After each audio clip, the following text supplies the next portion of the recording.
రాజద్వారం దగ్గర నిలబడితే లోపల ముందు తులసి కోట కనపడేటట్టుగా పెట్టేవారు.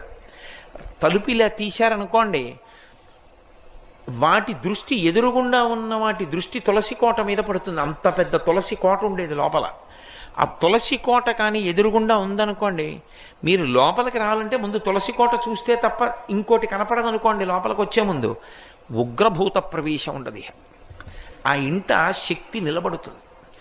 కారణం ఏమంటే ఆ తులసికి ఉండేటటువంటి శక్తి అటువంటిది. కాబట్టి ఆ తులసి గురించి చెప్తూ ఒక మాట అంటారు, ఆమె కళ్యాణి అని ఆవిడికి పేరు. కళ్యాణి అంటే సమస్త శుభములనిస్తుంది తులసి చెట్టు, అలాగే సమస్త భద్రములనిస్తుంది తులసి చెట్టు.